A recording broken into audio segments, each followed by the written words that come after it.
I'm Taylor Orkin. This is a review of The Card Geek's Guide to Kipper Cards by Tony Poole. I'm probably butchering that name. Sorry, Tony. So let me tell you what I like and I don't like about the book. But before I start, because it is a good book, and it's about Kipper, which is not well documented. A lot of YouTube channels that used to exist, I guess, don't exist, according to what I've read. There's one person that had a great YouTube channel, and it's now gone or something. I don't know. Anyway, her channel is called The Card Geek, and I recommend you check it out because it's really nice.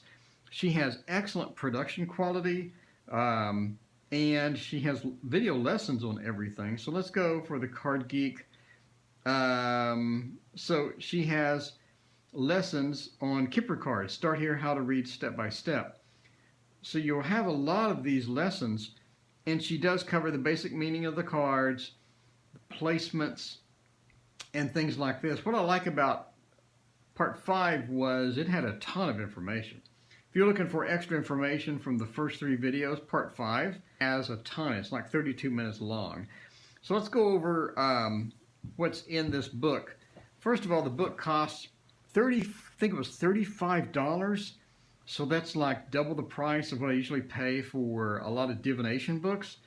But again, it's not a thoroughly documented type thing, so it's worth the 35 bucks for me to get the extra stuff that's in here, and there's a lot of extra stuff.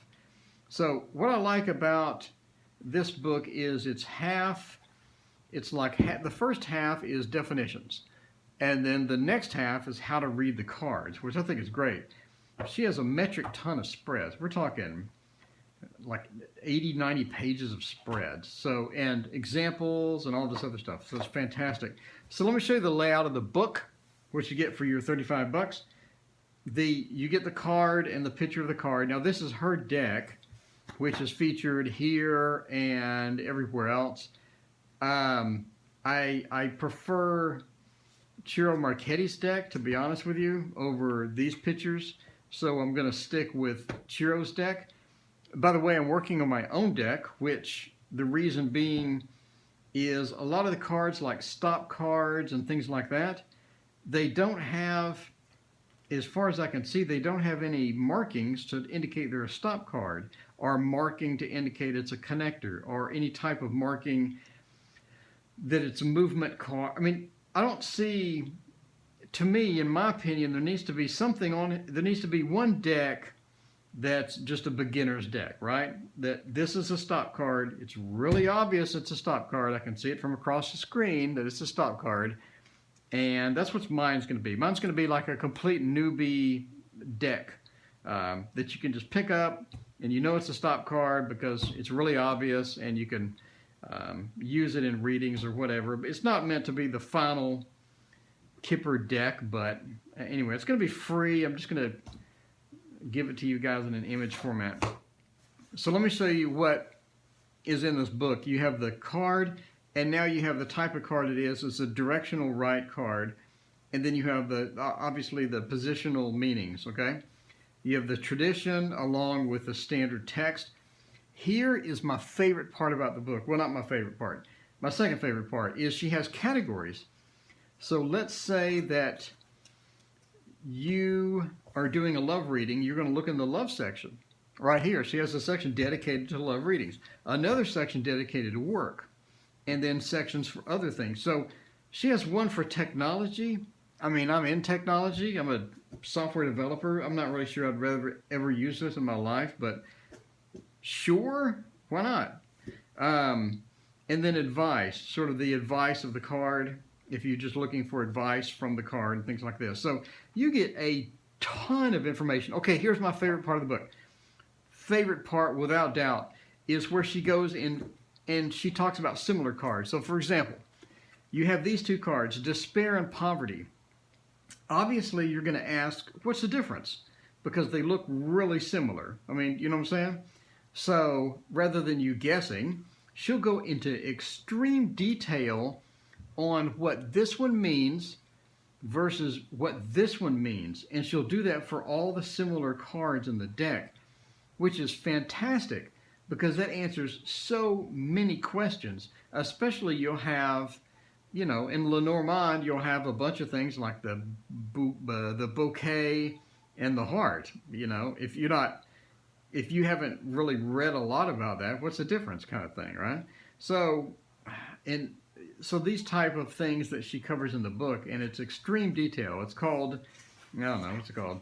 I don't want to show you two cards. It's called Deep Dive. So it's a deep dive, and she'll lay out what this is similar to, and then explain it. Okay, so it's fantastic, and there's tons and tons and tons of explanation on this. And speaking of tons and tons, we have the next section of how to read, and this is thick. As you can see from here, it is fairly thick. Now, my only problem is how small the cards are.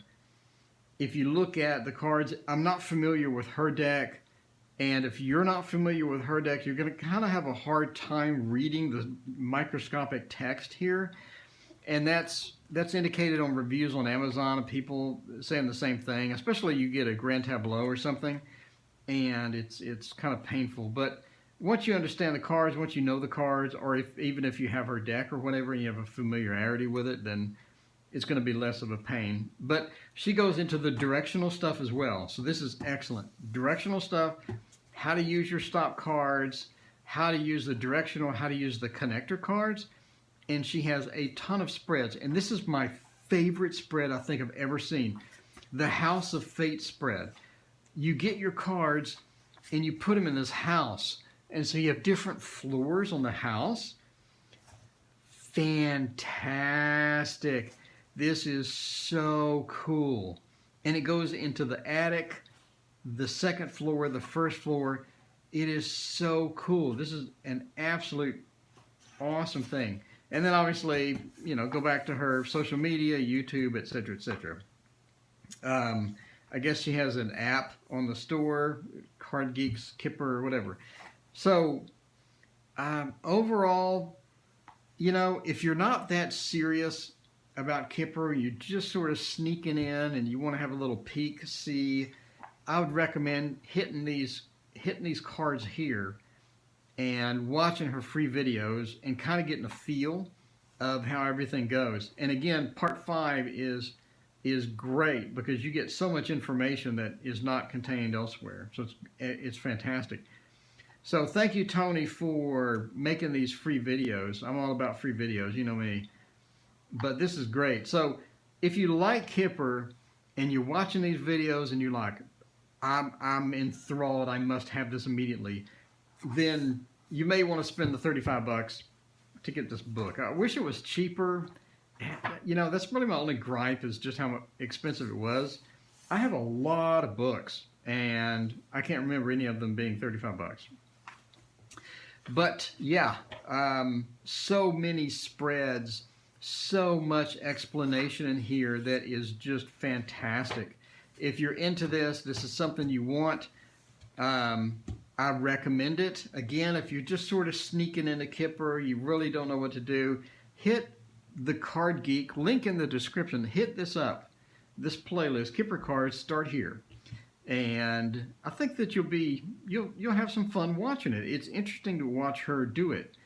And she is quite good at the videos. Again, the production quality is amazing compared to mine, which have zero production quality.